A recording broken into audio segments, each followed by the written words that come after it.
Hello viewers, welcome back to my channel online classes. आज हम कर रहे हैं 8th क्लास का सिविक्स का चैप्टर नंबर 4। इसका नाम है कानूनों की समझ। और मैं इस चैप्टर को एज अ नोट करवा रही हूँ, तो आपको जो भी स्क्रीन पर दिखाई दे रहा है आप उसको नोट की तरह अपनी नोटबुक में लिख सकते हैं। और कोई भी डाउट हो तो कमेंट बॉक्स में पूछ सकते हैं। तो करते हैं हम चैप्टर स्टार्ट। हमारा कानून धर्म, जाति और लिंग के आधार पर लोगों के बीच में कोई भी भेदभाव नहीं करता। हमारा संविधान ये कहता है कि किसी भी धर्म, जाति, लिंग या फिर जन्म स्थान के नाम पर हम किसी के भी साथ भेदभाव नहीं करेंगे। सबको बराबरी के मौके दिए जाएंगे। सबके लिए कानून एक बराबर है। मतलब ये कि अगर कोई किसी के साथ दुर्व्यवहार करता है या फिर किसी का मर्डर करता है या फिर किसी का कोई भी अपराध करता है, चाहे वो अमीर हो चाहे वो गरीब हो, किसी भी धर्म का हो, किसी भी जाति का हो, किसी भी लिंग का हो और कहीं पे भी रहने वाला हो और किसी भी पद का हो, ठीक है, यानी कि ऊंचे पद का है तो उसको सज़ा नहीं मिलेगी। सभी के लिए एक ही सज़ा का प्रावधान है। सबके लिए एक ही सज़ा है। जो भी सज़ा संविधान में लिखी हुई होगी सबको वही सज़ा मिलेगी। ये कौन कहता है? हमारा कानून, हमारा संविधान कहता है। कानून के शासन का मतलब है कि सभी कानून देश के सभी नागरिकों पर समान रूप से लागू होते हैं, चाहे वह राष्ट्रपति ही क्यों ना हो, चाहे वह प्रधानमंत्री ही क्यों ना हो, वह कोई भी हो, सबके लिए कानून एक बराबर हैं।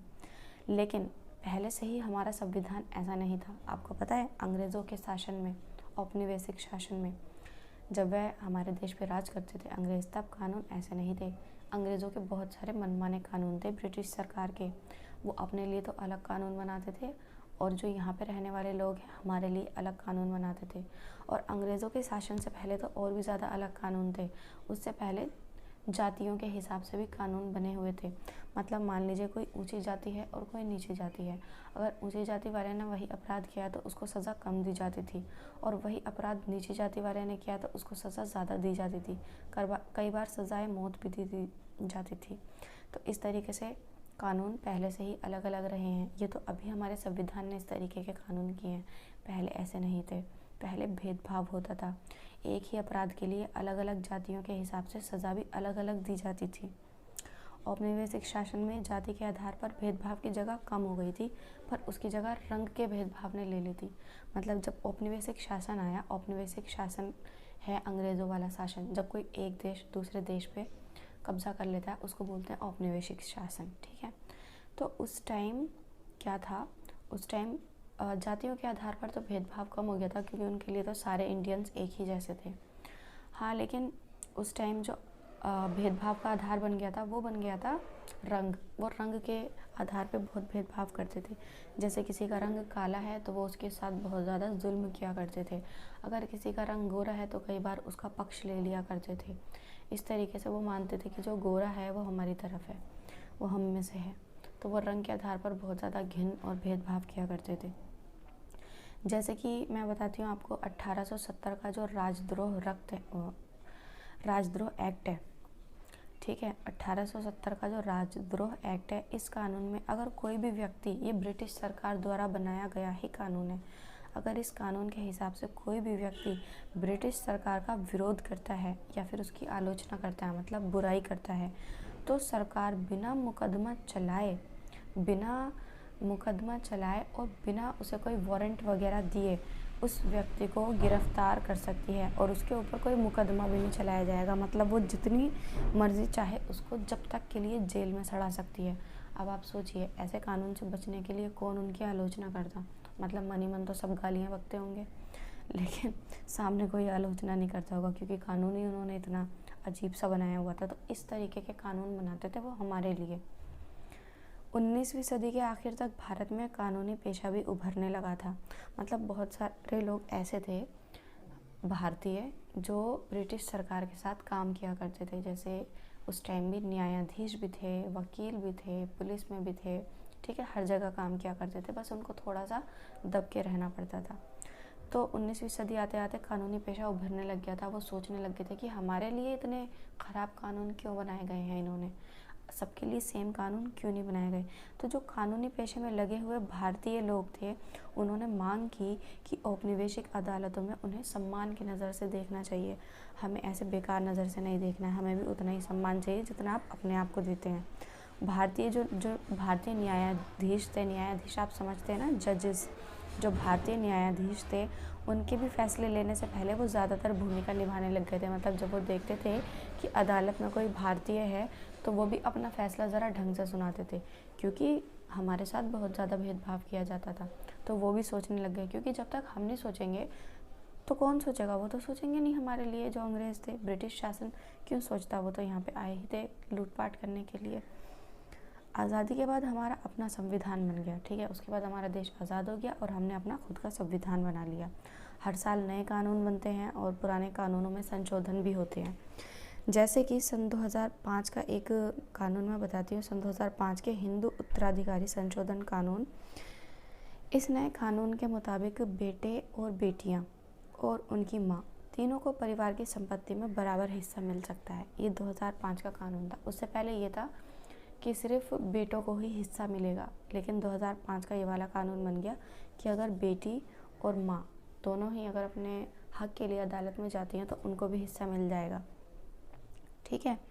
इसके बाद शायद इसमें और भी संशोधन हुआ हो, मुझे इतना पता नहीं है। तब हम कह सकते हैं कि इस तरीके से नए कानून बनते रहते हैं और पुराने कानून में संशोधन होते रहते हैं। तो ये जो नए कानून हैं किस तरह बनते हैं, तो देखिए, कानून बनाने में संसद की एक बहुत ही महत्वपूर्ण भूमिका होती है। जैसे हमने लास्ट चैप्टर में बात की थी ना, चैप्टर नंबर 3 में, कि हम संसद में अपने प्रतिनिधियों को चुनते हैं, वो जीत जाते हैं, वो ग्रुप बनाते हैं, फिर सरकार बनाते हैं और उनको कानून बनाने का और संशोधन करने का भी हक होता है। मैंने लास्ट टाइम आपसे बहुत अच्छे से ये बात की थी। अगर आपने चैप्टर नंबर 3 पढ़ा है तो आपको बहुत अच्छे से समझ आ जाएगा। तो कानून बनाने में संसद की एक महत्वपूर्ण भूमिका होती है। आमतौर पर सबसे पहले समाज के विभिन्न समूह ही किसी खास कानून के लिए आवाज़ उठाते हैं। ये संसद की जिम्मेदारी है कि वह लोगों की आवाज़ सुने। जैसे कि आपने अभी जो ये वाला कानून था, जो किसानों के लिए नया कानून बना था, पहले किसानों के लिए एक नया कानून बना, उसके बाद क्या हुआ, न्यूज़ चैनल में हमें बताया गया कि ये कानून बना है। उसके बाद ये कानून बहुत सारे लोगों को पसंद नहीं आया। वो लोग मिलके क्या करने लग गए, धरना प्रदर्शन करने लग गए। धरना प्रदर्शन में जो है उन्हें बहुत सारे एनजीओ ने और जो बहुत बड़ी बड़ी ताकतें होती हैं, ठीक है, वो उनका साथ देते हैं धरना प्रदर्शन में, क्योंकि कोई अकेले धरना प्रदर्शन नहीं कर सकता। धरने के लिए बहुत सारी पावर और पैसे की ज़रूरत होती है और परमिशन की भी ज़रूरत होती है। तो कोई हमारा मार्गदर्शन करने वाला होना चाहिए।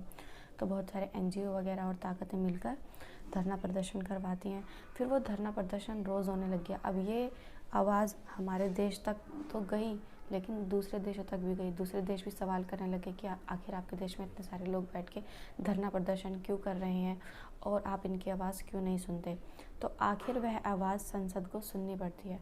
फिर संसद में इस बारे में बहस चलती है कि क्या करना है। फिर उसके बाद अगर संशोधन करना होता है तो संशोधन किया जाता है, कानून को हटाना होता है तो हटाया जाता है, नया कानून बनाना होता है तो नया बनाया जाता है।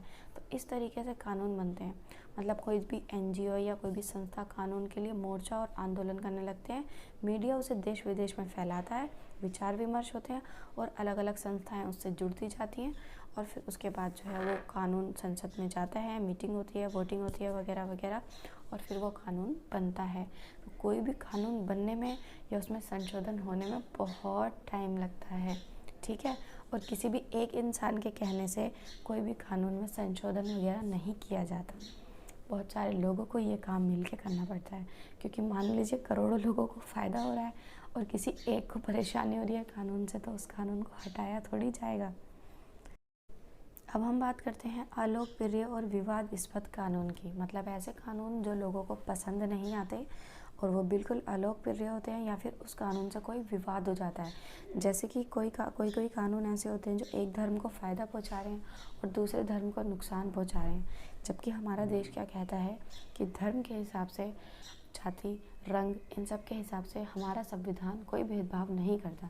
लेकिन ऐसे में अगर कोई कानून आ जाता है जो किसी खास धर्म को नुकसान पहुंचा रहा है या उस धर्म को पसंद नहीं आ रहा, तो ऐसे कानूनों पे विवाद हो जाते हैं।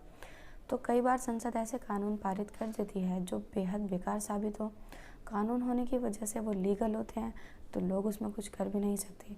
बट वह लोगों को जब पसंद नहीं आता तो लोग क्या कर सकते हैं, लोग उसकी आलोचना कर सकते हैं, उसके खिलाफ जनसभाएं कर सकते हैं, अखबारों में लिख सकते हैं, टीवी चैनलों में रिपोर्ट भेज सकते हैं, और जब इन सब से भी कुछ नहीं होता तो आंदोलन कर सकते हैं, और आंदोलन कर सकते हैं एंड आंदोलन कर सकते हैं, क्योंकि आंदोलन ही एकमात्र ऐसा रास्ता होता है जो संसद तक हमारी आवाज़ पहुंचा सकता है। आंदोलन में लोग जुड़ने लगते हैं, बहुत सारी संस्थाएं जुड़ जाती हैं, बहुत सारी ताकतें जुड़ जाती हैं, वो मिलके और भी ज़्यादा पावर लगाती हैं, ठीक है, बड़े बड़े आंदोलन करती हैं, ताकि वो कानून संविधान के विरुद्ध है, अगर वो कानून संविधान के विरुद्ध होता है, हमारे संविधान को नहीं मानता, या इस तरीके का कानून होता है कि हमारे संविधान की जो बातें कही गई हैं, जैसे कि जाति धर्म इन सब के आधार पे हमारा देश कोई भेदभाव नहीं करता और कानून में भेदभाव किया जा रहा है, तो वो हमारे संशोधन के खिलाफ हो गया ना, उसके विरुद्ध हो गया, तो उसमें संशोधन किया जा सकता है, उसे रद्द भी किया जा सकता है, मतलब उस कानून को ख़त्म भी किया जा सकता है, ठीक है।